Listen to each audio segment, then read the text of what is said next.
Students at both campuses of Waterberg TVET College in Mokopane took to the streets to voice their frustration. The strike has now entered its second week. They say the majority of students funded by NSFAS did not receive their food, books, rent and transport allowances for the past 6 months. They say that other students have been defunded from the financial aid scheme. Students have also raised concerns about the newly introduced payment system by NSFAS. This batala is frustrating us as students. The charges are abnormal. First of all, they say the charges are 12 rand. Now the charges are 8 rand per transaction.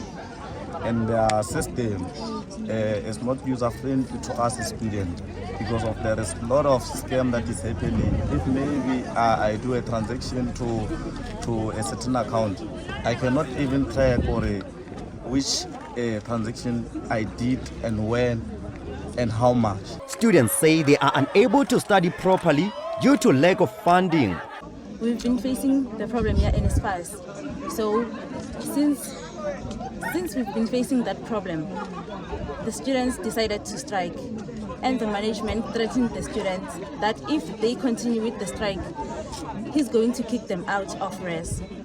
By that time, students didn't have money and they were kicked out of res to go home.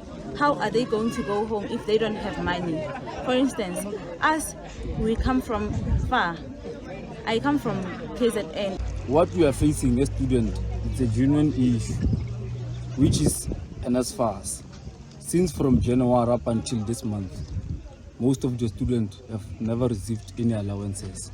So as students, we decided to say no school, no money. So ever since that moment from May, it was around May, they provided about 20% of the students with allowance. Others didn't receive any allowance. So we decided to say we go to strike until we receive allowances. In a written response, Waterberg TVET College says the institution has submitted the details of all qualifying students to NSFAS. It says the payments are dealt with by the NSFAS and not the institution. Meanwhile, the organization Undoing Tax Abuse says service providers appointed by NSFAS are charging students excessive transaction fees.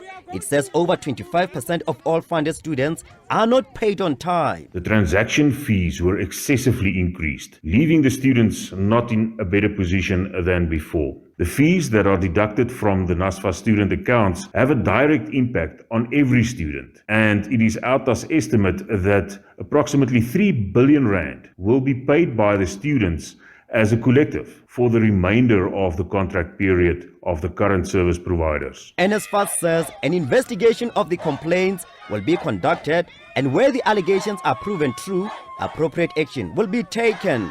It says service providers will be instructed to increase their physical presence at institutions of higher learning so that they can respond directly to students' queries on direct payments.